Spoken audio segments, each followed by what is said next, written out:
Bom, então como eu estava dizendo, os hormônios das plantas são chamados de fito-hormônios. Então nós temos aqui o primeiro fito-hormônio, são as auxinas, a gente conhece como AIA. Eles têm a função de alongamento do caule da raiz, formação de frutos, inibição das gemas laterais. Onde que acontece essa produção? Na gema apical do caule e raiz e nas sementes jovens. Então, lógico, né, as sementes precisam fazer com que a planta cresça. Então, obviamente, ela vai ter esse hormônio do crescimento aí para permitir que ocorra exatamente esse crescimento. Gema apical, a gente já viu que fica na ponta da planta, então precisa ter esse hormônio chamado auxinas, ou a gente abrevia por AIA, né? Então, repetindo, a função dele é alongamento do caule da raiz, formação dos frutos paternocárpicos, a gente vai ver já já, inibição das gemas laterais. Então, enquanto tem a gema apical, as gemas laterais, elas são inibidas, ou seja, a planta vai crescer para cima e não para os lados.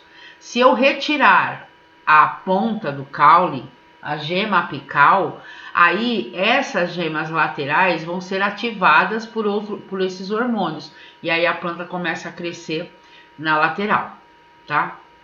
Nós temos também o etileno, que é o hormônio responsável pelo amadurecimento dos frutos. Também ele provoca a queda das folhas, principalmente na época do outono. Temos o hormônio enrolou a língua logo cedo. Giberelina, que provoca a floração. O que é a floração? O aparecimento das flores, né? Estimula a germinação das sementes, estimula o alongamento do caule. E nós temos as citocininas, que estimulam a mitose. A mitose é aquela divisão celular em que a planta vai produzir muitas células e com isso ela cresce. Onde são maior atividade desses hormônios? Nos tecidos meristematicos, ou seja, nas gemas apicais da raiz e do caule, onde tem crescimento, tá? Ácido abscísico, eu sempre me enrolo para falar isso. Inibe o processo de germinação das sementes. Provoca o fechamento do estômago quando não tem água no ambiente. A gente falou disso em algumas aulas passadas, a gente vai voltar a falar aqui. Então, esses são os fito-hormônios, tá? A gente vai se ater um pouco aqui a esse fito-hormônio de crescimento. Então, olha só.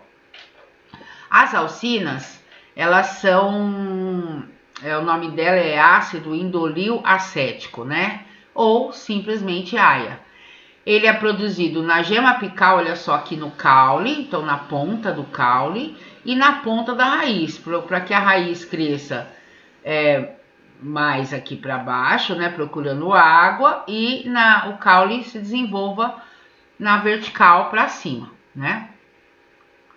Vamos ver como é que funciona. Olha aqui, ó. Aqui você tem o alongamento desse caule devido à ação desses hormônios, que faz com que as células meristemáticas também façam mais fotossíntese e aumentam a quantidade de célula, provocando então o crescimento. Então, esse hormônio, ele é um estimulador, né? Estimulador da mitose, para que a planta possa crescer verticalmente. Ele vai acelerar a produção dessas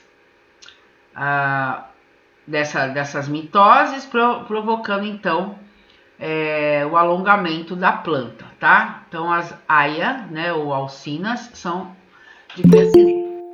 Qual é o efeito da luz sobre esse hormônio?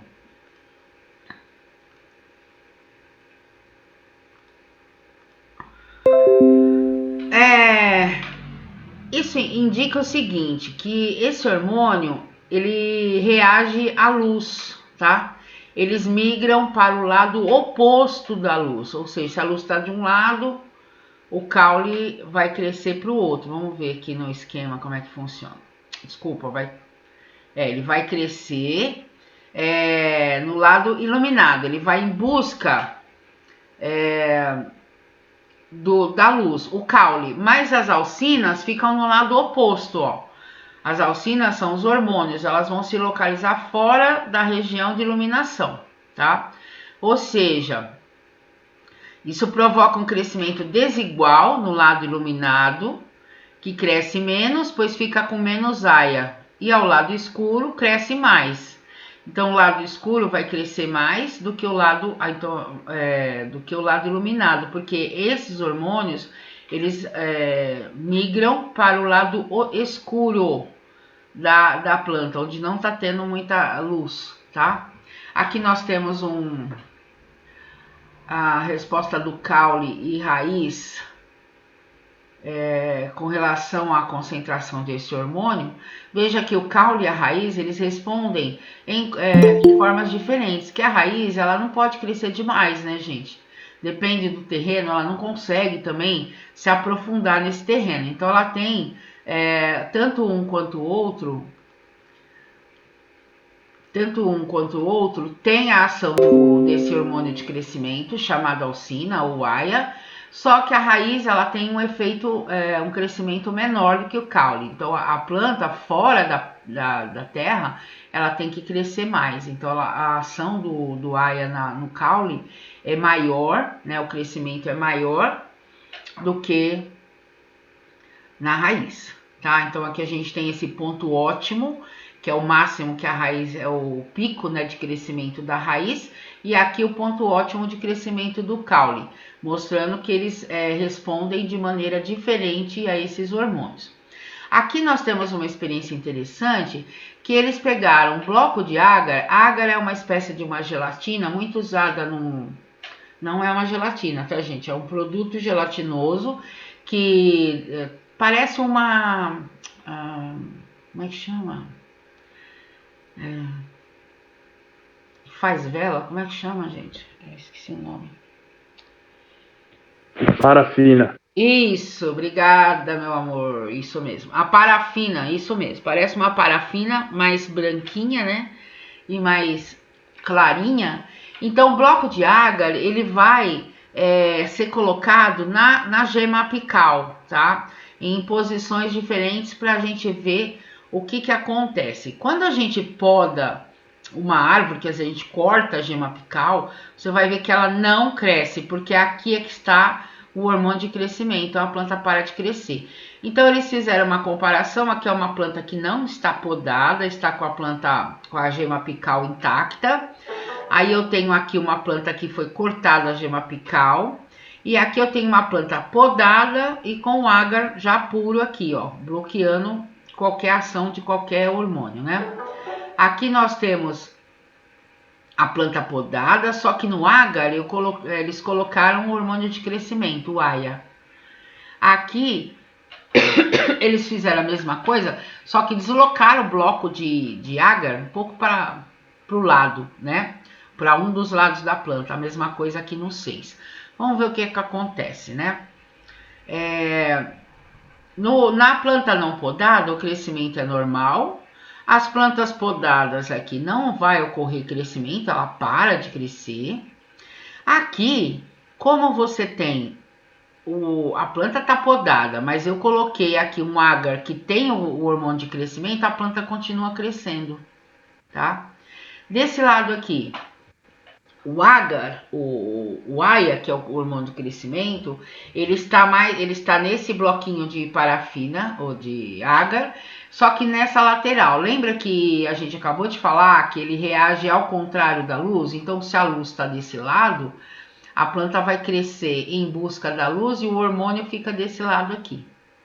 Aqui vai acontecer o inverso, né? A planta vai crescer, só que com uma curvatura mais para o lado direito e aqui mais para o lado esquerdo, tá? Então, por quê? Porque nesse bloquinho de agar, eles colocaram um hormônio de crescimento, mostrando realmente que esse crescimento tem influência desse hormônio, que é o aia, tá? Aqui, o aia que é produzido na gema apical inibe a atividade das gemas laterais. Então, se eu podar a gema apical, aí as gemas laterais vão sair da dormência, tá? Ou seja, elas não estão ativas porque a gente corta, olha só na animação, cortou a gema apical, começam a nascer novos ramos nas laterais.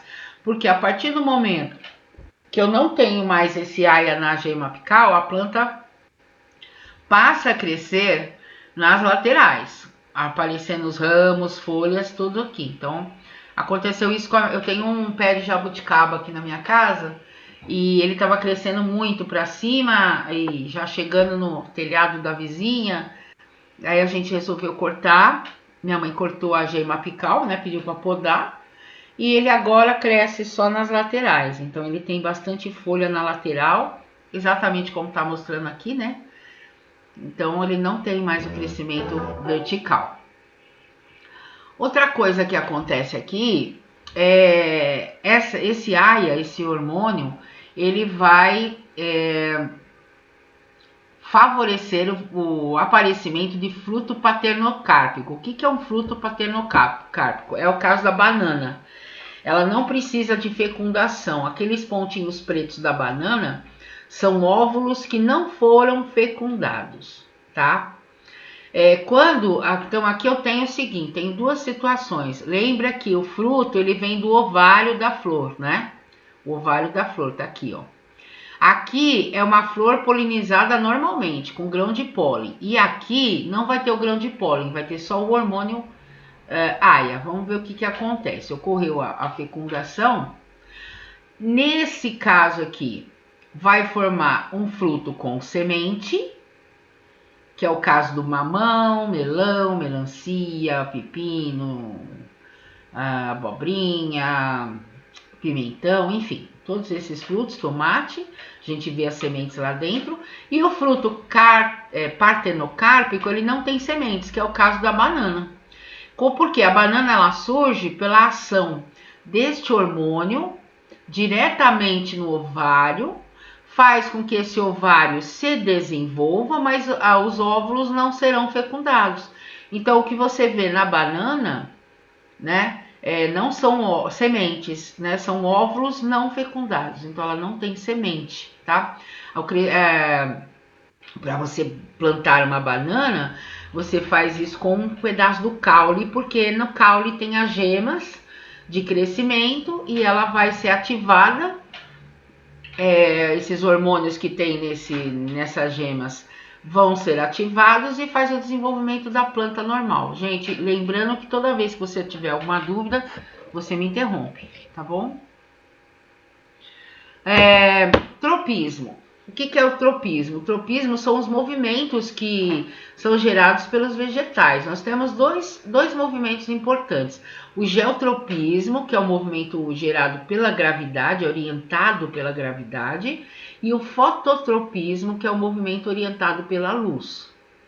Então, no caso do geotropismo, a gente está falando de raiz, né?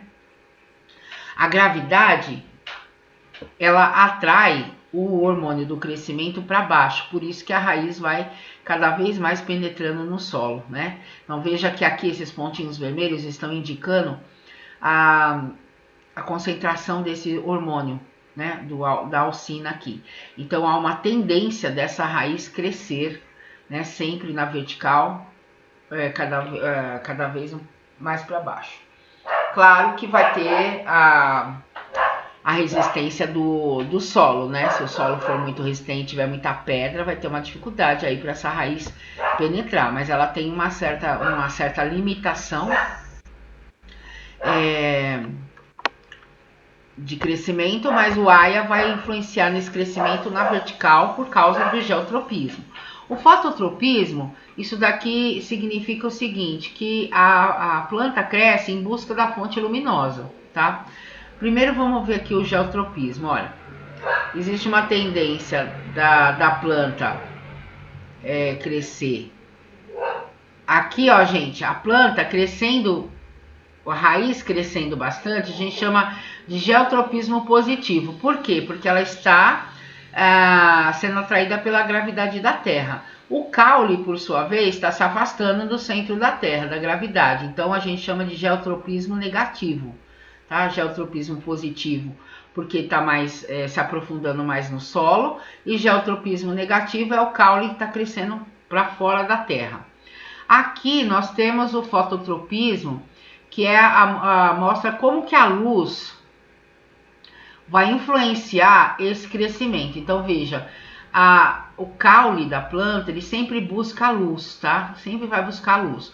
As alcinas, que são esses pontinhos vermelhos, ficam no lado oposto da luz, porque ela foge, entre aspas, aí, da luz.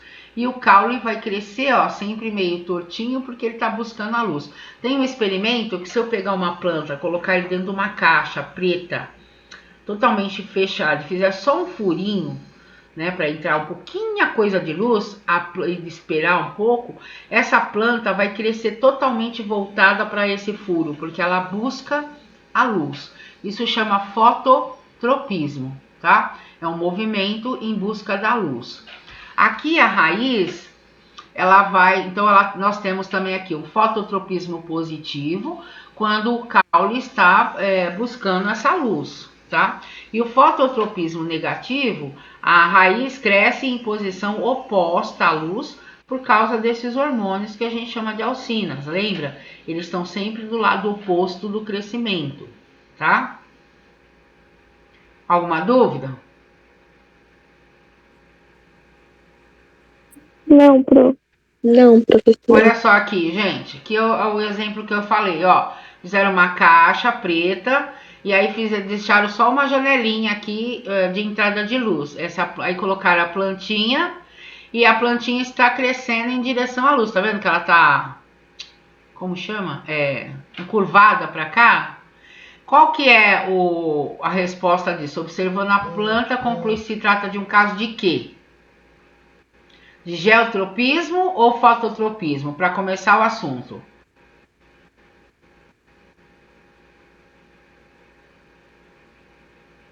Fototropismo. Fototropismo. É positivo ou é negativo? Se vai em busca da luz, é o quê?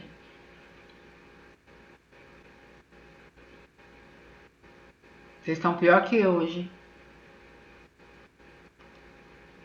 Ó, é positivo. Fototropismo, porque a planta está crescendo em direção à luz.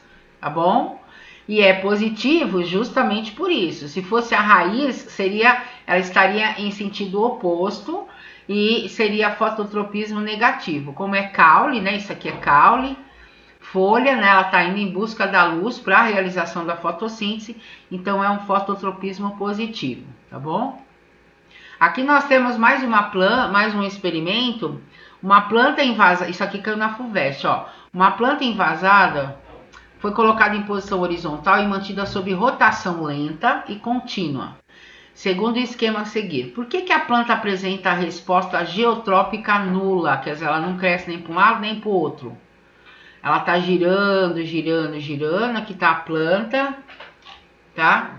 E ela não vai ter um crescimento de geotropismo. Vamos ver. Olha só a resposta, porque a distribuição do AIA foi homogênea em toda a planta, graças ao movimento rotatório do equipamento. Então, aquele hormônio que ficava concentrado lá na raiz, na parte de baixo da raiz, ele vai se espalhar com esse movimento rotatório, ele vai ser distribuído igualmente para toda a planta. Então, como vai se distribuir totalmente pela planta, não vai ter um crescimento, né? Geotropismo, ele não vai crescer para os lados, né? O AIA não fica concentrado em uma única região, que faz todos os lados do caule da raiz cresçam uniformemente, anulando a resposta geotrófica. Então, esse caule vai crescer, só que vai crescer em todos os sentidos, tanto na lateral, né? Como para cima, como para baixo, porque a planta está girando. É uma pergunta bem inteligente que a FUVEST colocou, né? Então, veja bem, vamos de novo. Os AIAs são responsáveis pelo crescimento dos vegetais. Eles ficam na gema apical e na ponta da raiz. Tem um geotropismo?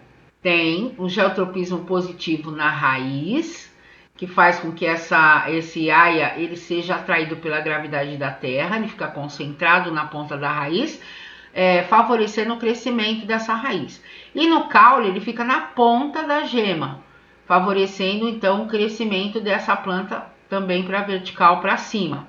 Só que nesse caso aqui eles colocaram esse vaso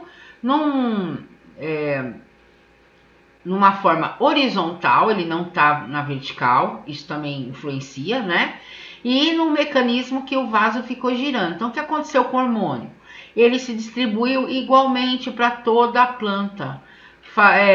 Não ficou concentrado só em um lado, ou só na gema, ou só na raiz. Então, tudo cresce uniformemente, tá bom? Aqui nós temos os outros hormônios, né? Vamos ver aqui quais são a ação deles. As citocininas estimulam a mitose, quer dizer, onde vai ocorrer a divisão celular para aumentar o número de células e favorecer o crescimento da planta. O ácido abscísico, o ABA, vamos chamar de ABA que é mais fácil, provoca a dormência das sementes, relacionando ao fechamento do estômago. O que é dormência da semente? Então, tem semente, pessoal, que ela dura milhares de anos. Eu não sei se eu comentei com vocês, mas o planeta tem um banco de sementes lá na Suécia, se eu não me engano. É lá na Europa. E esse banco de sementes, ele guarda sementes de mais de 2.000 anos, né? Sementes muito antigas, de espécies originais. Por que tem esse banco de sementes? Porque se um dia acontecer de alguma espécie de planta importante para a nossa alimentação, principalmente, se extinguir, a gente tem como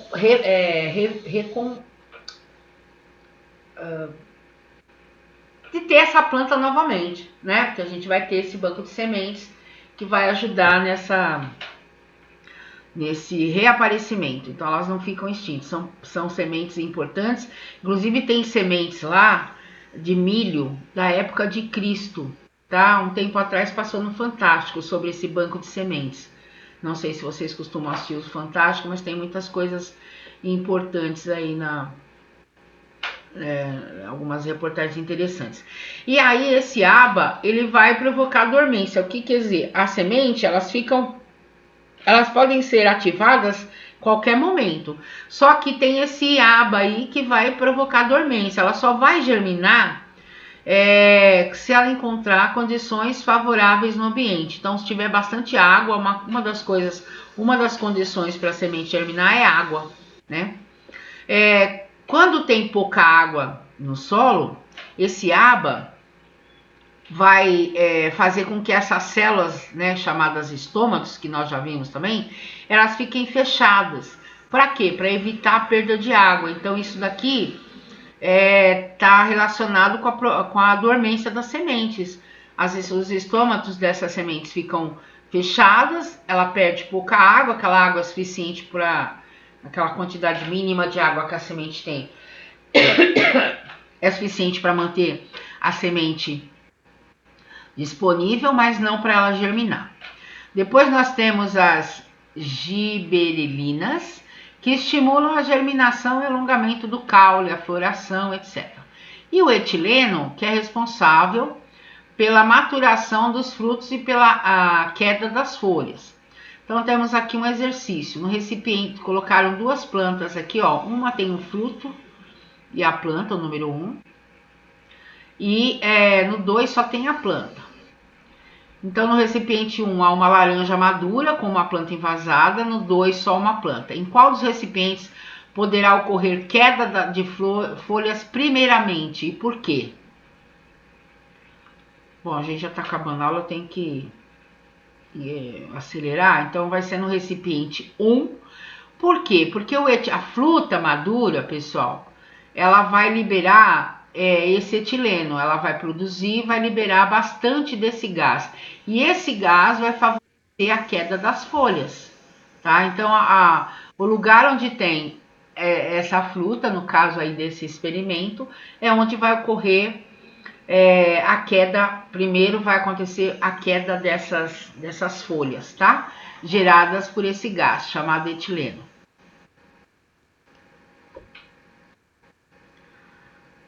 Aqui é o fotoperiodismo. Hoje eu tô ruim, gente. Tô bem ruim mesmo para falar. Tá bem ruim. O que é isso? Foto é luz. Periodismo é o período que a planta vai produzir flores, e para ela produzir flores ela precisa de luz, tá? Então, o fotoperiodismo é a resposta biológica que a planta tem para a produção das flores. Como é que funciona então lá naqueles produtores de flores? Eles alteram esse fotoperiodismo das plantas para que elas floresçam o tempo todo, tá? Então nós temos aqui plantas neutras. Nelas a floração não tem ligação com essa questão da escuridão e iluminação. Por exemplo, tomate, milho, etc. São plantas neutras, tá? Nós temos a planta que floresce no um dia curto, necessitam de pouca luz para florescer. E nós temos plantas de dia longo, que elas precisam de muita luz para florescer, tá? Aqui, ó, frutas de dia curto, morango, café, orquídeas. Então, aqui eu não preciso deixar elas com muita luz, né? Pouca luz durante o dia já é suficiente para que elas comecem a dar as flores. Já a aveia, alface, cevada, etc., precisam de dias longos. Então, agora no inverno, nós vamos ter uma queda aqui na produção, por exemplo, de alface, de cevada, de aveia.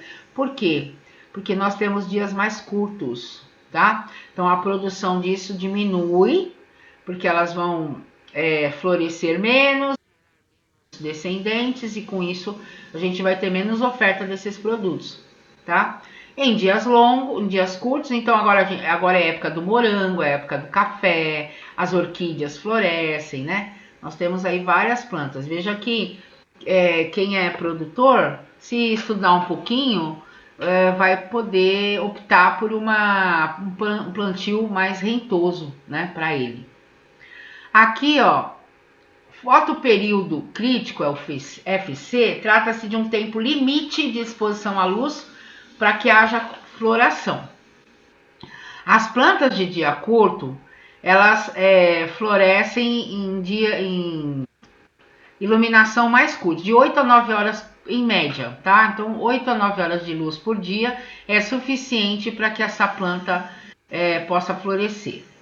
E isso acontece na primavera e principalmente na primavera. Por isso que a gente vai ver muita flor agora quando começar a primavera, né? No outono, as plantas de dia longo, elas precisam de 10 a 15 horas em média, que é o que acontece no verão.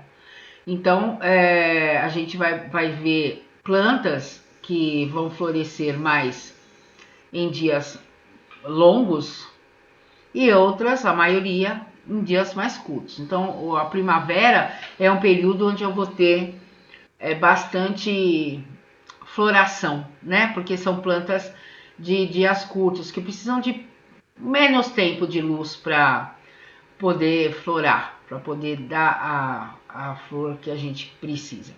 Aqui nós temos uma planta de dia curto. Aqui essa parte escura é o tempo em que ela não recebe luz, e a amarela é o que recebe. Então aqui eu tenho, olha, mesmo ela ficando um período menor de tempo aqui na luz, entra um pouquinho no escuro, ela já floresce. Aqui, ó, eu passei do tempo, ó. Ela ficou muito mais tempo recebendo luz, então ela tem um limite para receber essa luz. Aí essa planta não vai florescer. Aqui é uma planta de dia longo, ó, eles têm um limite de luz. Aqui, ó, ela recebe e floresce. Aqui ela passa do tempo e ela não vai florescer, tá? Então ela entrou aqui no período de tempo escuro, então ela não consegue florescer, tá? Porque ela precisa de mais tempo de luz, certo? Aqui, ó, quando a planta ela tem um período de luz suficiente, mesmo que ela entre aqui no período escuro, ela vai florescer. Se ela passar desse tempo, ela ficar muito mais tempo no escuro, ela não vai florescer E se ela ficar num tempo menor aqui de luz, ela também não floresce. Aqui acontece a mesma coisa com a planta de dia longo. Ela tem um período curto de luz, ela não floresce, ela precisa de um tempo maior de luz, e aqui um tempo menor de luz também ela não vai conseguir. Então aqui as duas situações, elas têm esse ciclo, e esse ciclo é importante para quem trabalha com flores, com plantas, etc, né? O fitocromo é uma proteína relacionada à floração das angiospermas. Tem dois tipos de fitocromo. O fitocromo PR, que é o vermelho, capaz de absorver a luz vermelha, e o fitocromo vermelho longo. Então nós temos o fitocromo PR e o PFR, capaz de absorver luz mais vermelha mais extrema, né? Na passagem do dia para a noite, ou vice-versa, ocorre a fotoconversão. Isto é, que durante o dia a planta apresenta os dois fitocromos, mas durante a noite o PFR converte-se lentamente em PR. De dia, ou se houver um pequeno de luz, parte do PR converte-se rapidamente ao PFR. Sabe-se que altas concentrações de PFR, que é o fitocromo vermelho, que consegue captar luz vermelha mais extrema, inibe a floração de plantas de dia curto, tá? Então aqui está mostrando justamente isso, ó. Durante o dia, essa planta tem a produção do FR, vai absorver a luz vermelha.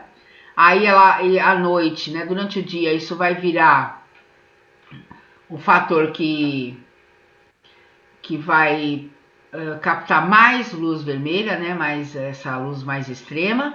E quando tem esse fator que estimula a absorção de luz mais extrema, inibe a floração de plantas de dia curto e mais estimula nos dias longos, porque vai ficar acumulado lá na planta. Então, se tiver na planta do dia curto, vai impedir a floração daquela planta.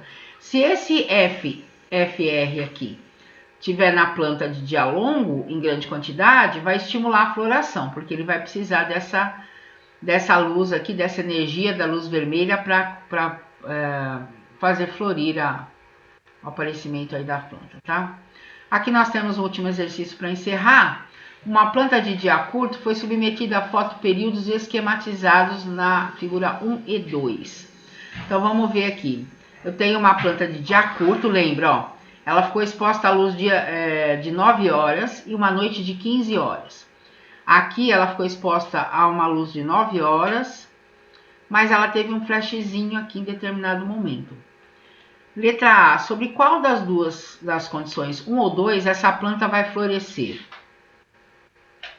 Planta de dia curto, pessoal. Em que situação que ela vai florescer? Na 1 ou na 2? Na 2? Na 2? Ela vai florescer na 2? Ó, uma planta de dia curto precisa entre 8 e 9 horas de luz, certo? Não tá aparecendo.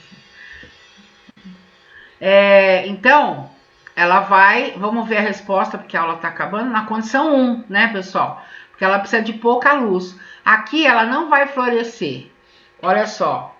Na condição 1, o período de escuridão maior fez com que diminuísse a concentração de PFR. Inibe a floração em plantas de dia curto. Na condição 2, o flash de luz durante a noite restabeleceu os níveis de PFR, inibindo a floração. Então, aqui, ó, essa luz aqui acabou transformando aquele PFR lá e inibiu a floração. Então, a condição aqui é A1. Né, mesmo sem saber, vamos supor, a pessoa não lembrava esse negócio PFR. Ok, mas você sabendo que era uma planta de dia curto, que ela precisa entre 8 e 9 horas, você já mata a resposta A. E depois na resposta B, você pensa um pouquinho, né? Sobre essa questão aqui desse flash. Esse flash, ele na verdade, ele só atrapalhou aí a formação, a capacidade de transformar lá a luz vermelha